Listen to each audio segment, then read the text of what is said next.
Bueno, pues amigos, queridos amigos, seguimos hablando sobre lo que habíamos dejado pendiente en lo relacionado con la carretera general, los nombres y los caminos del pueblo de Igueste. El tema fuerte le viene porque había todavía existe la casa, una casa preciosa con unos cristales que siempre nos llamaba la atención por esos cristales de colores.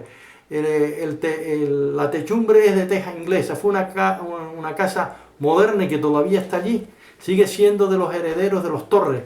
Don Francisco Torres fue un señor muy mayor, ya después la familia de los Torres, una familia muy extensa, descienden de ese señor.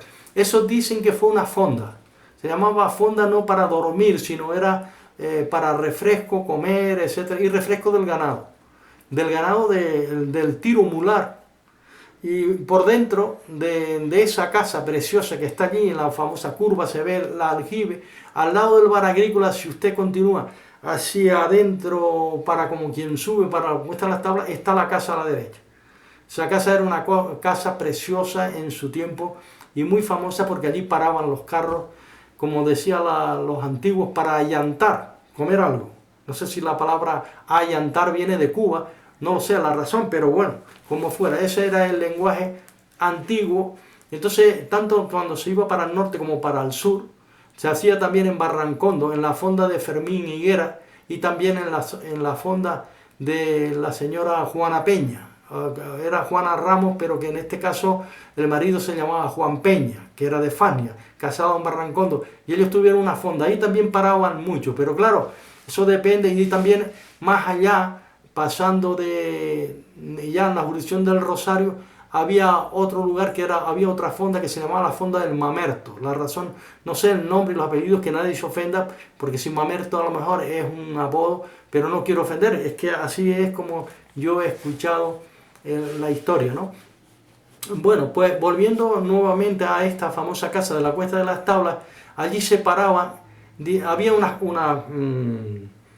unos cobertizos abajo en el barranco, estaban las bestias siempre de refresco, y allí se cambiaba de tiro. Se cambiaba de tiro tanto para el norte como para el sur. Se admite y se entiende, no sé si eran bestias que alquilaban o si pertenecía a la misma red de propietarios que tuvieran que ver con a estos comerciantes, que en este caso eran los carreteros, los que trasladaban mercancías y gente. Era lo que había en aquel entonces. Y lo del fuerte le viene por eso, por el cambio de tiro que se hacía, el refrescar a los animales para que ahora pegaran con fuerza, porque claro, si venían agotados díganme ustedes, del sur o lo que fuera, los animales necesitaban, claro, porque si no, no podían resistir. Bueno, pues cuando ya hablé de lo de mata asno, pues claro, si un animal venía y tal, y más tenía que subir ahora esas cuestas de las tablas, pues, el asno se mata asnos, dice. Pero volvemos a lo del tema del fuerte. Eso es un topónimo muy antiguo. Aquello siempre se llamó el fuerte y es por el cambio de tiro. Después, posteriormente, algunos entendidos, o que dicen ser entendidos, dicen, no, lo del fuerte es porque estuvieron los militares allí en el salón de empaquetado. Pero no es por eso. Digo porque yo he visto circular una fotografía de cuando se construía la carretera del sur, y hay una fotografía donde se ve la famosa casa de la señora Morales, la señora Isabel Morales y su marido, que tenía un alpende, que esa después la heredó su hijo Manolo, y ahora pues, actualmente su mujer y sus hijas, etc. Y la que estaba al lado de Pepe Garabote y Georgina. Esas son las únicas casas que se ven, porque no estaba ni la de Agrícola, ni estaba tampoco el salón de empaquetado. Y el salón de empaquetado, si es por el fuerte, pues fue el que se usó después, los militares lo usaron después de la guerra, para los años 1940, se movilizó a la tropa, y en determinados lugares, como fue los salones de Don Sisto, como fue también en el fuerte, como fue en las Cuatro Esquinas, cuando las baterías, etc. Bueno, pues ahí estuvieron los militares un tiempo, pero eso fue sobre el 1940. Y ya el fuerte, se nombra el fuerte de mucho tiempo antes.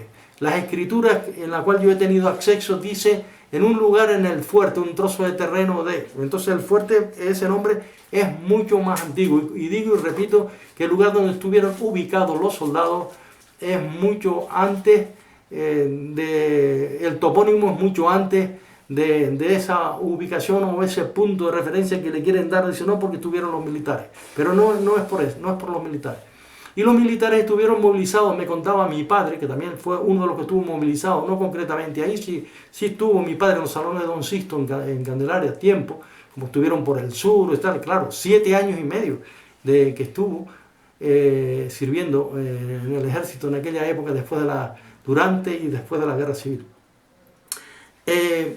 Pues decir que yo le preguntaba siempre a mi padre y él me daba explicaciones al respecto, porque yo tenía mucha curiosidad. Pues esos soldados estuvieron y hicieron muchas trincheras en la zona de Igueste. Más arriba de la carretera general hay trincheras. Yo he estado en esas trincheras porque siempre estaba el peligro de una supuesta invasión.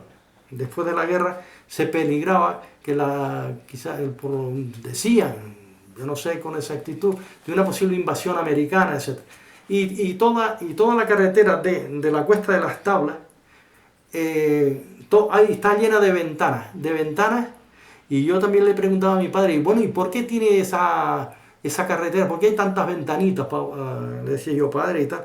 Y él me decía, dice, no, eso se hizo, los soldados, los militares lo hicieron, son unas pequeñas cuevas, túnel, dice, porque eso si acaso viniese una invasión, para que el enemigo no avance por la carretera. Entonces la dinamita, dice, ya le ponen la dinamita en esas concavidades, dice, y entonces se va dinamitando, dice, y entonces ya el enemigo no puede avanzar para que no le sea fácil, pues, en fin, teorías o temas relacionadas con las tácticas militares o los temas militares, en la cual yo, pues en este caso, desconozco un poco, pero sí la idea que me dio mi padre. Y sí hay muchas trincheras y sé dónde están las trincheras. Sé dónde están las trincheras a esa altura sobre el fuerte y en esos lugares, incluso sobre la Tabavilla y viniendo para acá, donde llamamos la punta, hay también, y después por la parte de Perantón también hay trincheras. Bueno, pues después de haber hablado de esta famosa carretera general que tan buen servicio prestó y sigue prestando, y que fue la ventaja para la comunicación en su tiempo, de acuerdo con lo que había, hasta que posteriormente después vino la autopista que de todos es sabido. Bueno, pues después de haber hablado de caminos, porque ya los caminos, en la red de caminos, pues ya sería, si entramos es más tedioso, porque digo, el camino que va al Chajarte, el camino que va, y así sucesivamente, claro, nos meteríamos, repito, es como una tela de araña de comunicación en toda la amplia y ancha geografía iguestera. Pero yo ya hablé de los caminos más importantes, que fueron el camino de la Candelaria, el antiguo camino viejo, la carretera general y luego los caminos de los romeros. Eso era lo que yo más bien quería resaltar por la actividad histórica y también a nivel religiosa y cultural y, como no, también comercial que tuvieron esos caminos. Bueno, pues pasando ahora a otro orden de cosas, después de dejar el tema de los caminos, me gustaría avanzar o explicar sobre cómo se gestó el pueblo de Igueste. Vamos a hablar sobre las casas más importantes en las cuales nosotros recordamos como puntos de referencia en Igueste, y también de personajes importantes que vinieron a vivir a Igueste después de la cultura aborigen, porque los primeros pobladores se entiende que fueron los guanches, los aborígenes, y que Igueste indudablemente que es uno de los últimos asentamientos aborígenes del pueblo guanche, porque estos tuvieron un continuo estar a pesar de la transformación cultural y a pesar de la conquista existente. Y luego, lo que pasó fue que hubo una mezcla entre los que vinieron y los que ya estaban.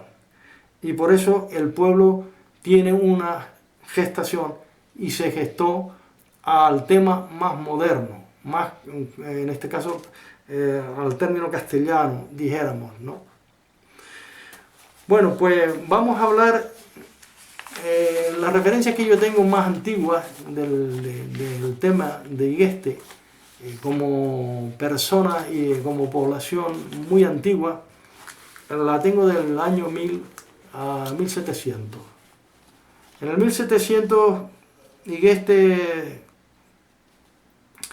en Igueste hubo personas de alto prestigio, y voy a mencionar algunas personas basándome en su posición económica y otras, ¿no? Aparte de que había pues gente que pertenecía a la servidumbre, etcétera, etcétera. Pero las personas que llegan a establecerse en las zonas de Igueste, cómo se va gestando el pueblo, cómo se van las casas modernas, modernas de aquella época, ya quiero decir, dejar de no tanto vivir en las cuevas, casas cuevas, y ya se empiezan a construir casas más modernas, casas rurales tipo del término canario, arquitectamente hablando, dijeron. Bien, pues, voy a citar de unas referencias que hace en un padrón vecinal del año 1779. Y esto lo hace un hombre que se llama don Bernardo Marrero. Este hombre era notario público y era medidor del término de Candelaria. Se entiende que era como, aparte de notario, si era medidor, pues probablemente fuera lo que se llama un agrimensor. Y este hombre nació entre el año 1719 y el 1807. Y esta información que voy a citar es conforme a las reales órdenes del año 1779 que se conservan en la Real Sociedad Económica de Amigos del País de la Laguna, y que está fechado el día 28 de diciembre del año 1779, y está firmado precisamente por este personaje, por este señor, firmado por don Bernardo Marrero. Don Bernardo Marrero. Y dice así, relacionado con el pueblo de Igueste: una de las personas más pudientes que para aquel entonces existía en los años 1700 y algo, era don Simón Ramos del Castillo. De este hombre, cuando este hombre hizo el censo o este empadronamiento, este señor llamado Simón Ramos del Castillo tenía 69 años y había nacido en el 1710. Vivía en la casa número 328 con su esposa y un hijo. El segundo se llamaba don Francisco Pestano. Vivía en la casa número 389. Tenía 42 años. Este señor había nacido en el 1737. Tenía 42 años, tenía su mujer, casado por supuesto, y 3 hijos. Después, a continuación, estaba un tercer personaje llamado Agustín Rodríguez del Castillo. Este hombre vivía en la casa número 340, había nacido en el 1754, tenía 25 años de edad, tenía esposa y 3 hijos. Más tarde, este hombre obtuvo el empleo de subteniente de las milicias y fue alcalde de Candelaria. Y dice que entre sus bienes tenía 2 mulos, un cochino, 20 colmenas, sembraba 6 fanegas de trigo y 4 de cebada, y encerraba 40 pipas de mosto, equivalente a 20.000 litros de vino. Así que este hombre se ve que era, como los mencionados anteriormente, eran de los más pudientes de aquella época en Igeste.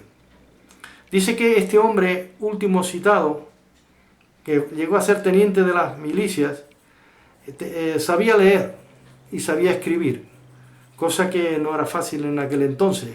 Realmente el saber leer y escribir, eso era pues un don sobresaliente, y por eso tenía una habilidad, tenía propiedades y podía desarrollar este tipo de labores en cuanto a la milicia se refiere. Y repito que se llamaba, repito, su nombre era, para que en este caso, si alguien quiere anotarlo, Agustín Rodríguez del Castillo, don Agustín Rodríguez del Castillo, y que en ese entonces este hombre era poseedor de lo antes mencionado. Para no repetir más lo mencionado, pues en este caso está dicho. Después estaba otro señor que era padre del anterior, de Agustín Rodríguez del Castillo. El padre de él tenía 63 años para ese entonces del año antes mencionado, cuando se hace el censo de 1779. Tenía este hombre 63 años de edad, vivía en la casa número 359 en Igeste, en compañía de sus 2 hijos. Probablemente su esposa era viudo y su esposa había fallecido. Sembraba 12 fanegas de trigo y 6 de cebada. Tenía una yunta de bueyes. Tenía un mulo y un burro. Dice que cogía 10 pipas de vino, 5.000 litros. En la cual se entiende que estas personas probablemente tuviesen criados, lo que se llamaba criados en aquella época, porque ellos no podrían atender todo ese tipo de labores. Más bien lo que tenían era pues gente que trabajaba para ellos en esa calidad de lo que más tarde llegó a ser jornalero, etcétera, etcétera, pero que antiguamente se decía de criados que estaban les daba la comida, la ropa, etcétera, etcétera. Hombre, y a lo mejor pues seguro también les daría algo de lo que la tierra producía, por supuesto, para ayudarlos a vivir, y algún dinero, probablemente. Todo depende de lo generosos que pudiesen ser estas personas pudientes, ¿no?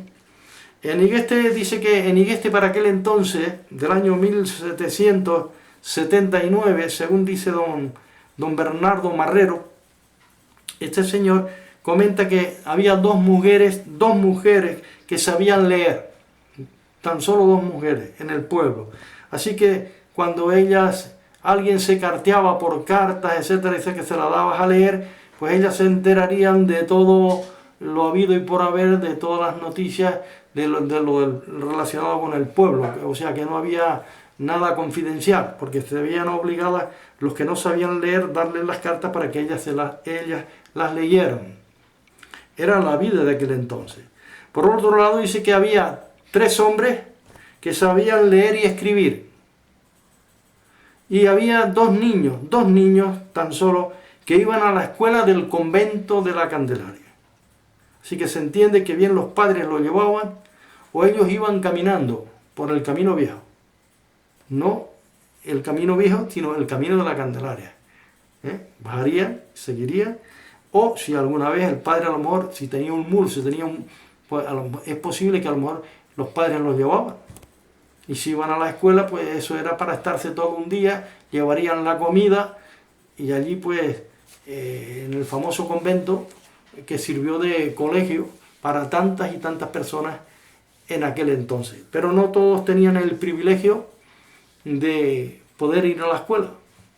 Eso depende de la situación económica en la cual estuvieran sus padres para poder realizar ese tipo de beneficiarse de ese tipo de enseñanza, ¿no?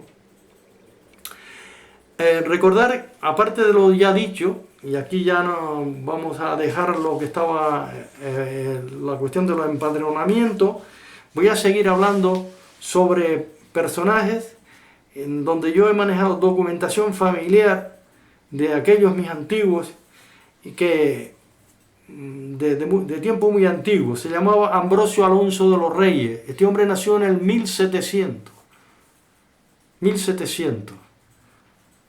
Y seguro que para esa época era un hombre de los que fueron pudientes también en Igueste, del cual se hace mención, porque yo poseo incluso los testamentos y documentos de ellos a nivel familiar, y que ya después los voy a mostrar en cámara algunos de esos documentos.